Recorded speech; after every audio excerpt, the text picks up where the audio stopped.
the thousands, in the millions, and we will be. Because it starts right here.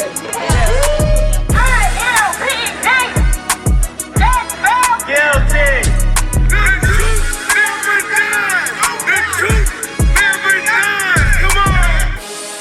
Welcome to Naptown People's Radio, a weekly podcast of the Indianapolis branch of the Party for Socialism and Liberation. I'm your host, Danny Abdullah, and I'm here with my comrade and my co-host, Derek Ford. We're here to guide you through the pressing issues facing Indianapolis from the perspective of the people, not the oppressors. And as organizers involved in these issues, we're not just talking about the news, we're making it happen. Today on Naptown People's Radio, we're going to hear from organizer Honesty Gleaves about the rally held this weekend during the WNBA All-Star weekend in support of the women of Indianapolis government, and by extension, all women who are survivors of sexual assault. In Naptown People's Radio, we've touched on this growing epidemic, especially in the Hogshead administration, the city county council, and at the state level. And, I know a lot of people came and were like, why during, basketball? Why are we doing this when basketball is happening? And of course, let's be real. This is Indiana, right? Indiana loves basketball.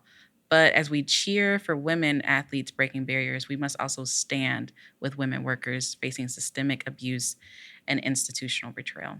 But before we get to that, let's get into the Napdown breakdown. So what you got for us, Derek? Well, speaking of women facing systemic oppression and barriers, I think we can talk about IMPD officer Nicholas Amir Cawley. He's a patrol officer, a 9-year veteran. He started with the IMPD December 7th of 2015. And recently he was arrested for harassing his ex-wife. That was July 18th. But the investigation started on June 24th, when the woman emailed the Northern District of the IMPD where Cawley worked, stating, quote, "I would simply like his attempts to contact me to stop. If he had not been an officer, I would have moved forward in some sort of legal way much sooner," end quote. And then she went on to say, if this continues, I'll have to take this, to a higher level. And I think it's important to note that Cawley has a number of incidents against him going back to 2017 when he harassed a 75-year-old unknown female, a 27-year-old black male, as well as a 22-year-old black male. And they continued, and pretty much every single year except for 2021, that's the only year that this 9-year veteran of the IMPD did not have a complaint lodged against him. He has 46 total documented uses of force and over 24 documented quote unquote incidents. And so an incident would be something like harassment and noncompliance, and of course use of force is when he uses his taser or beats somebody up. And so he's finally been arrested. He was using the IMPD's tools to run her license plate and to stalk her, as well as something called Hinge. The probable cause affidavit says that this 38-year-old IMPD officer basically stalked the woman through social media. Hinge, I guess, is a dating app, as well as the IMPD computer. So he would run her license plate and things like that.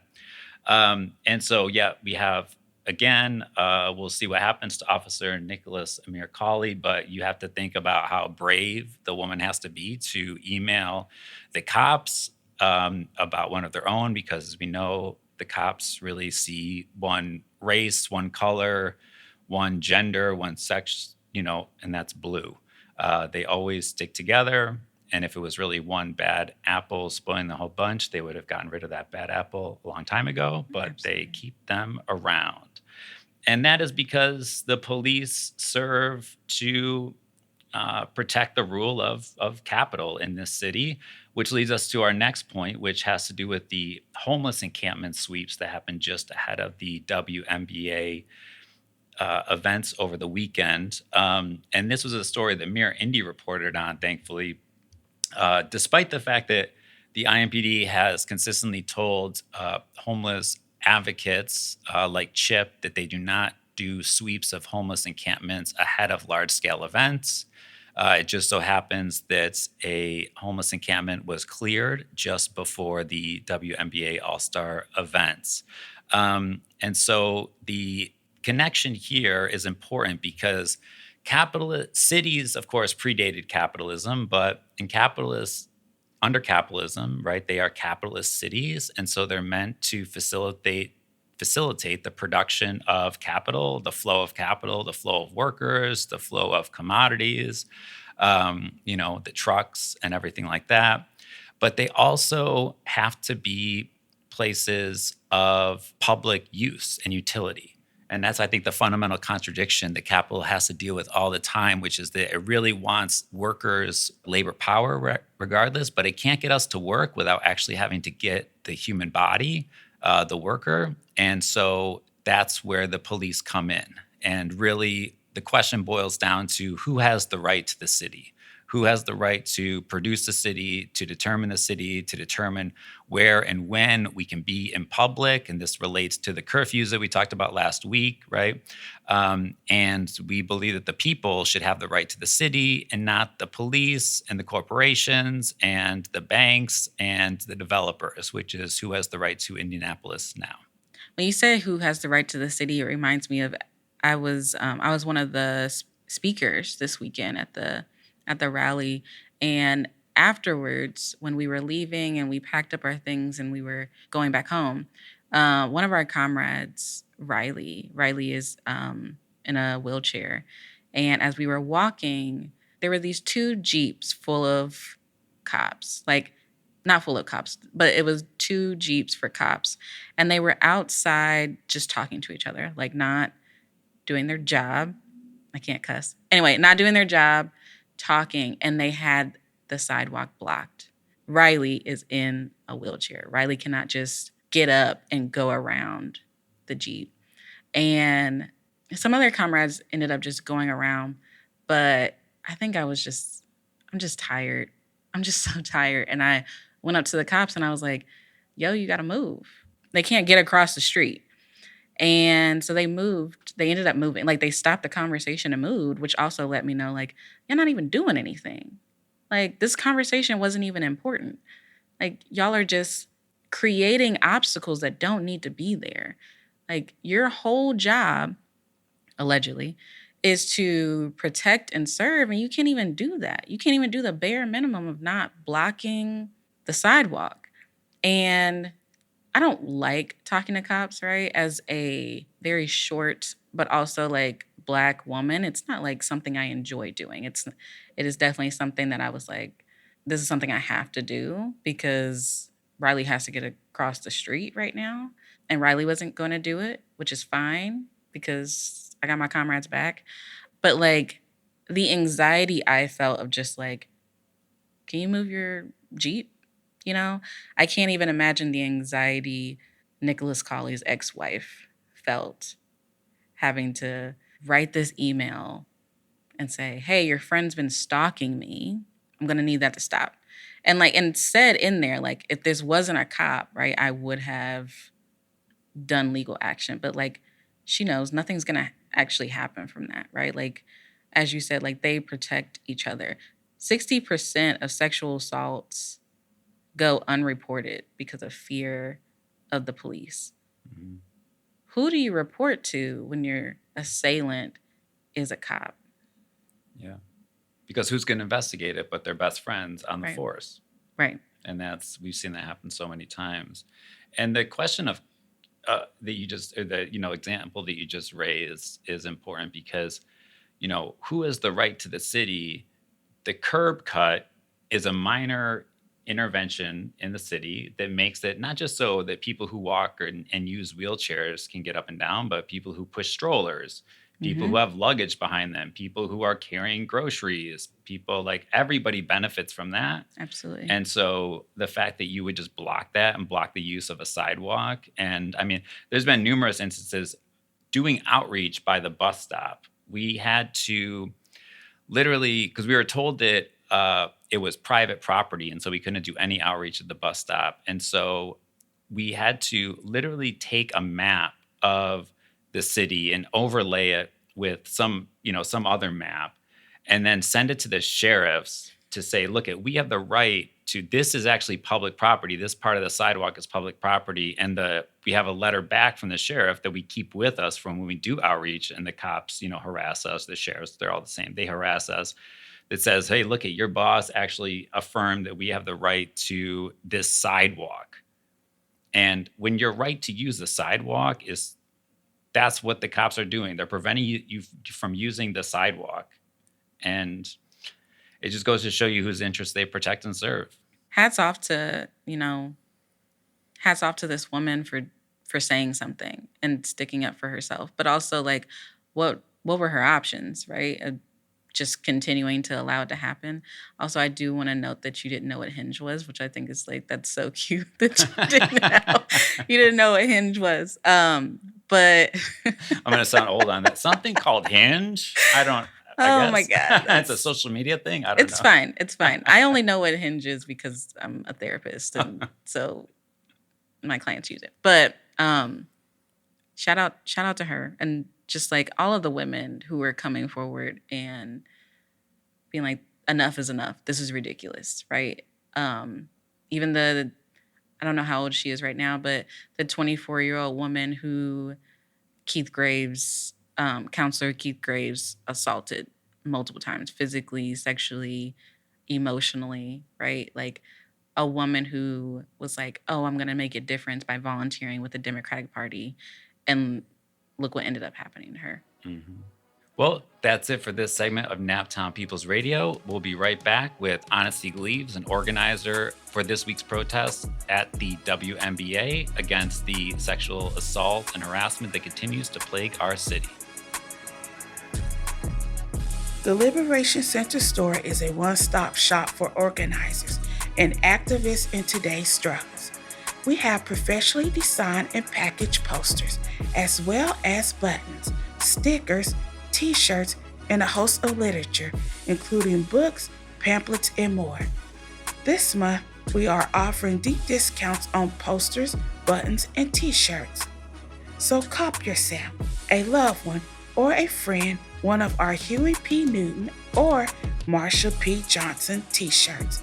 Support the struggle against IMPD terror with our Justice for Adam Sykes and Eric Taylor buttons. And show your solidarity with our brothers and sisters across the globe fighting the same forces that we are with our wide selection of prints. Now going for 3 prints for only $30. Check out a full catalog at indieliberationcenter.org/store.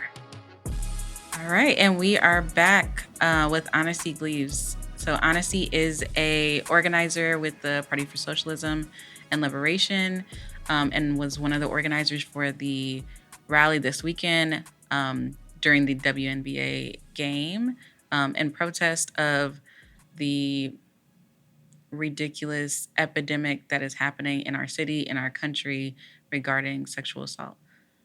Welcome, Honesty. Hi, I'm Honesty. Thanks for having me on. Thanks for being here. No, I appreciate you. I'm just gonna like get right into it, okay? I'm curious, and I'm sure listeners are curious as well. I was a part of the rally, so I know some of the answers, but tell me what prompted the protest. So I think the big thing that prompted the protest was we were very well aware that in Indianapolis and also just the state of Indiana, there is a sort of an epidemic, not just sexual violence in government, but a lack of desire for the government to then respond appropriately to that violence. So knowing that and being well aware that the WNBA was having a game that Saturday, we figured that would be an important place to show up, because we have a situation where women in the WNBA are entertaining, yes, the country, but also the state of Indiana, including our officials that are in government. And we just figured it was very not ironic, but concerning that on the one hand, you have these government officials who are like, yeah, it's fine to sexually assault women. It's fine to sweep sexual violence into the mud. But then also be like, okay, now we're going to go have these women entertain us. Mm-hmm. It just felt very problematic. Absolutely. Yeah. Yeah. I mean, I don't want to get too into like a history lesson, but like it definitely goes into like the historical objectification of women, right? Like women are meant to be like looked at, right? This is from a capitalist perspective, right? This is from a misogynistic perspective. Women are meant to entertain, they're meant to be looked at, they're meant to be a thing, right? And then, men and sometimes unfortunately other women feel like, okay, you kind of just stay in your place and whatever that place is.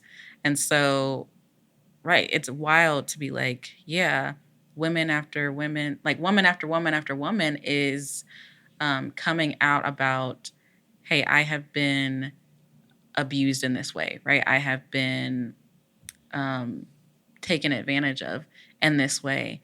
And then to not listen to those women, but then go to a basketball game, a WNBA basketball game, and allow these women to like entertain you, right? I mean, 1 in 4 women, right? Let's think about that. 1 in 4 women in this country, it might even be outside the country. But anyway, I know for sure 1 in 4 women in the US, right, experiences completed or attempted rape, right? How many women are in the WNBA?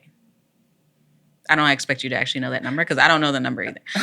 Good, because I was like, but it's definitely more than 4. right. Right? How many of those women have stories? And like people don't care. They just want them to play basketball. Exactly. Women, they don't care about the women who are in the Democratic Party. They just want them to shut up and continue to listen to Bob Osley, which we didn't say this on here, but I'm actually going to start calling him Bob Osley again, and Bob is going to stand for Voice of the Predators, right? So next time you see him, you can tell him I said that. But yeah, this is ridiculous. Absolutely. How was I want to ask about how was the turnout and also how was the response to the protests? Because those can be different things. So the turnout there were fewer of us than we would have liked. However, when we were protesting, we had our signs. And we had several people come up to ask us, what was going on. Like, They legitimately had no idea that any of this stuff was even happening. So, when we were able to take the opportunity to explain and be like, yeah, like, this is not just a national government sort of problem. This is a problem with what I think is politicians who don't take seriously the impacts of their actions. It results in this sort of situation where people, even when they do come forward and say, hey, this person harmed me and that's not okay, nothing is done about it. So I think that the fact that not only that it was happening, but also that nothing was being done made people extremely alarmed, concerned, and or sympathetic to what we were doing. And several people, even actually, including several women, came up to us and were like, thank you for doing this. We appreciate that there are people out here who are willing to spread this message, even if there aren't hundreds of us. Yeah. Even if it's just a handful of us. Absolutely. Right. Because, I mean, that handful, right, like that makes a difference, right? At least somebody is out here talking about it. And it was a lot of women, but there were also a lot of men who were like, yeah, like this is what's up. I'm glad y'all are out here, which was amazing to see. I love to see that. I think you touched on a point of like they don't take their actions seriously, right? These men who are doing these things don't take their actions seriously. And I wonder what your thoughts on are like, maybe not necessarily not taking it seriously, but like the system is not set up so that women are taken seriously, right? Like the system is set up so that women are not believed, right? I said this earlier, but like 60% of women don't even report what has happened to them, right? I'm sure that number is probably also underreported as well, right? Nearly 80% of workplace sexual assault goes unreported. In Indiana, 3 in 5 women, which is astronomical, 3 in 5 women report being victims of sexual assault. Like this is systemic, right? And Right. like the system is set up so that women are not believed, are not listened to. Maybe you are believed, but like people aren't going to do anything about it, right? Right. And that's why this was organized. Like there are people who hear you, there are people who care, and we out here. It doesn't matter if there's, I don't even remember how many people are there. It doesn't matter if there's 10 of us or if there's 10,000 of us, right? Like Right. we out here and we believe you, right? That was the biggest thing, I think. Why do you think, and I know we just kind of touched on it, but why do you think it's important to, regardless of how many people show up, why is it important to have these public actions, regardless of who shows up, of who's like responsive or not? For one, if we just think about how many people walked by us and simply had no idea, Mm-hmm. that's A. If we had been like, if we showed up and we were like, oh, there's only 7 of us, I guess we should just go home.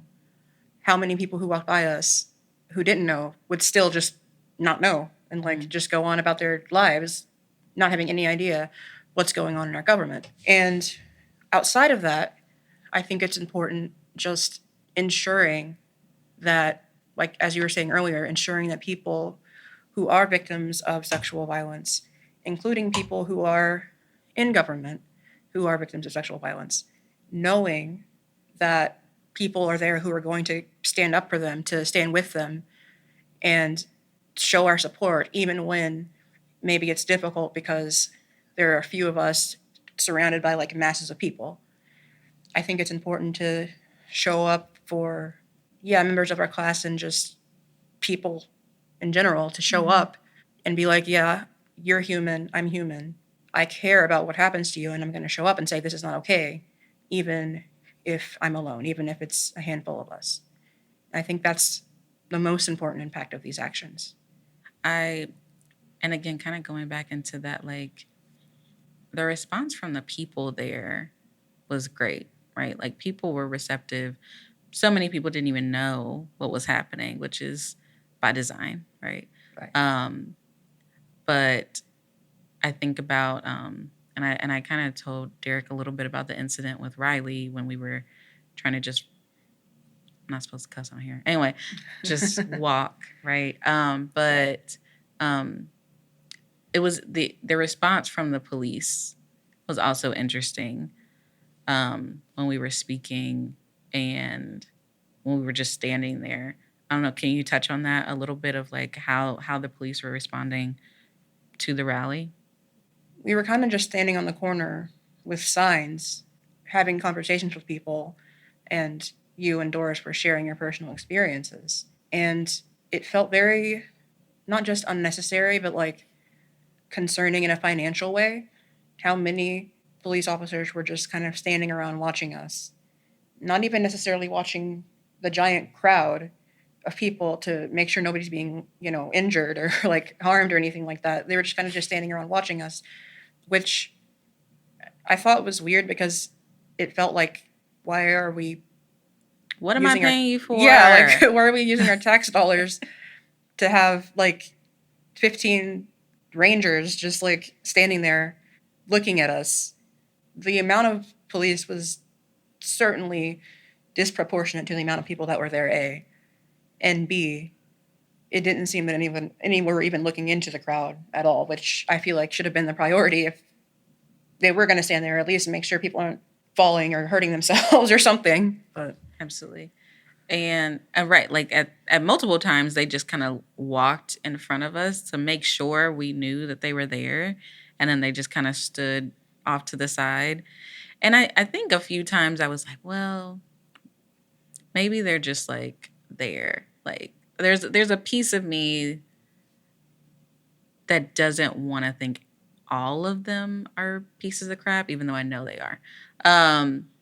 But like as we were packing up to go, then they dispersed, right? Like they specifically were there because we were there. Like this little handful of people talking about, hey, you know what we shouldn't do? Sexually assault people. Right. And we were the threat, apparently. Not, right, this is WNBA, like, weekend, right? Like, aren't you supposed to be, like, making sure people aren't, like, I don't know, harassing people? Right. I don't know, doing your job. Yeah. Not blocking the sidewalk so people in wheelchairs can't cross the street. And again, bro, I'm like 5'2". Like, it's not really a whole lot I can do, especially with a gun. Like, you got a gun in my face. There's not a whole lot I can do. It was not an intimidating crowd. Like, we were not an intimidating crowd at all. I agree.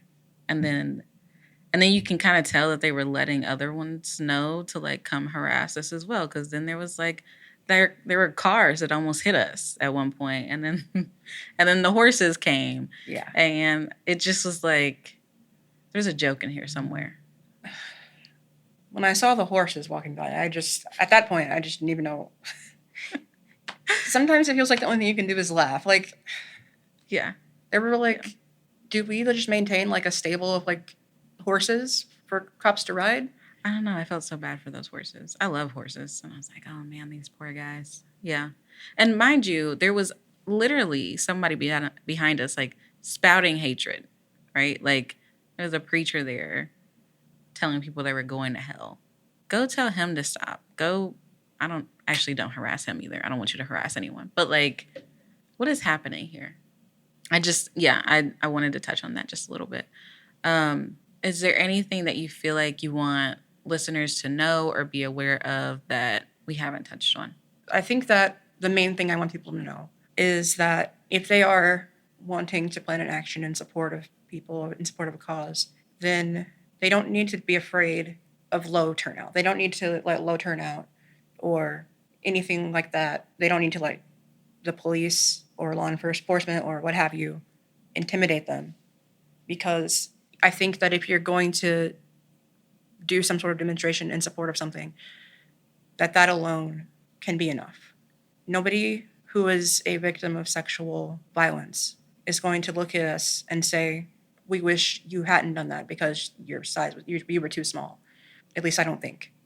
And I think the reason for that is because when people show up for each other, when workers show up for each other, there is a significant feeling of, at least personally, a significant feeling of like of solidarity and of like relief that at least someone is aware of what is happening and is willing to take action.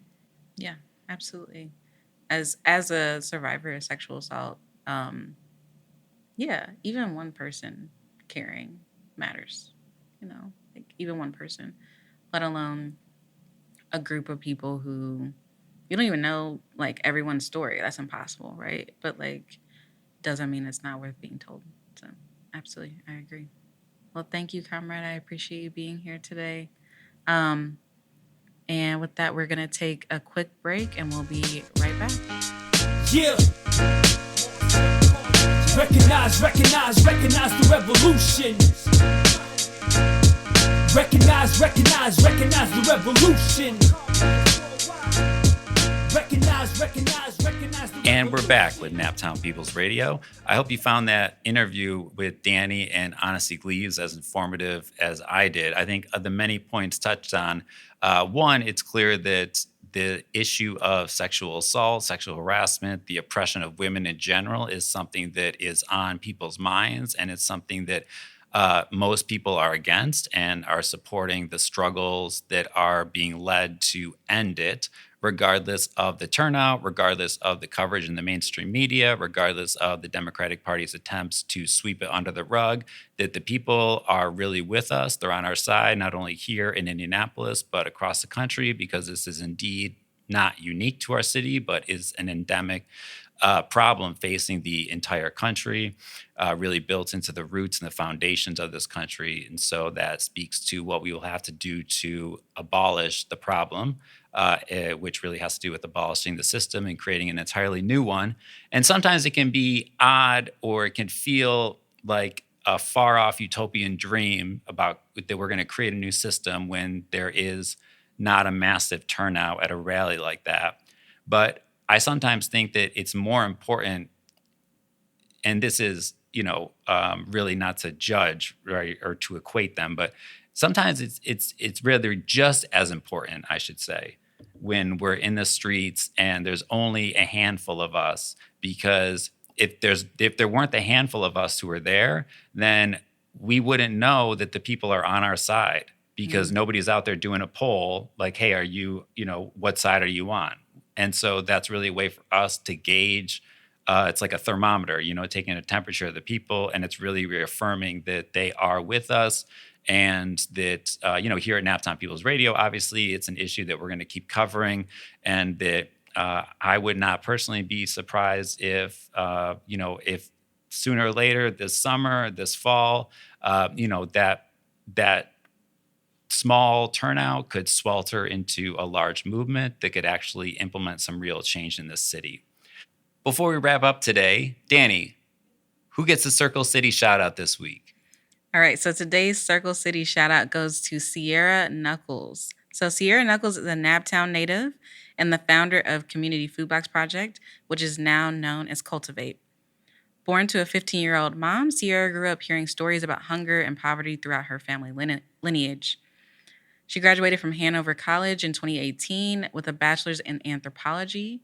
And after visiting multiple countries in search of knowledge about food systems, sovereignty, and social justice, she met Desmond Tutu, which, I'm so jealous. But anyway, she met Desmond Tutu during a visit to South Africa. And he inspired Sierra to take action in solving hunger in Indianapolis. And as a result, we now have Cultivate, which is a member group of the Indie Liberation Center. Cultivate's mission is to fight for food sovereignty through direct action, policy education, and supporting regenerative and localized solutions. Through education, creativity, and collective action, they seek to cultivate a future where all people understand their innate ability to live sustainably and equitably. Since meeting Desmond Tutu, Sierra has obtained an urban agricultural certificate from Purdue University and managed 2 urban farms in Indianapolis. Through all these experiences, Sierra learned about the term food apartheid. This is a term coined by Karen Washington of Rise and Root Farm in New York. Food apartheid makes clear that we have a human-created system of segregation that relegates certain groups to food opulence and prevents others from accessing life-giving nourishment. Often we hear the term food desert, right? Which Sierra and one of her friends, Art, did a really good job of explaining the difference between a food desert and food apartheid that was very helpful for me to hear, which is a desert is something that naturally happens, right? Over time, something can become a desert. Apartheid is unnatural, right? And it is unnatural how there are certain groups of our communities that do not have access to food. Sierra has combined her compassion of providing emergency food access and fighting against food apartheid in the form of agricultural education. She has a podcast that she co-hosts with Art, who I just mentioned, entitled A Seat at Our Table 317. Through my interactions and friendship with Sierra, I have been able to learn and understand more about our food, our relationship with food, the resilience of farmers and food workers, and how through cultivating this relationship with food in general is a way for us to uphold ancestral traditions, which as a Black person and as a Black person who practices African diasporic religions, I'm all about upholding ancestral traditions and practices. Sierra is a reminder that justice work has so many different facets. It can look different depending on circumstances and our gifts and abilities, but that we each have a place in this work. In her pursuit of justice, she is building on the cooperation of all people and the knowledge that shared abundance is not only possible, it is inevitable. Give it up for Sierra, y'all. Yeah, I definitely want to echo that sentiment. And I mean, this is also something that ties directly back to the beginning of the show. We're talking about who has the right to the city, right? Who has That's the right. right to nourishment? Who has the right to life-giving sustenance? What kind of life-giving sustenance? Who has the right to determine what we eat, how we eat in our food systems? And Sierra is somebody who's working to make it so that the people, we are the ones who determine that, not the CEOs of Kroger or the Dollar Generals and whatnot. Well, so that's it for this episode of Naptown People's Radio.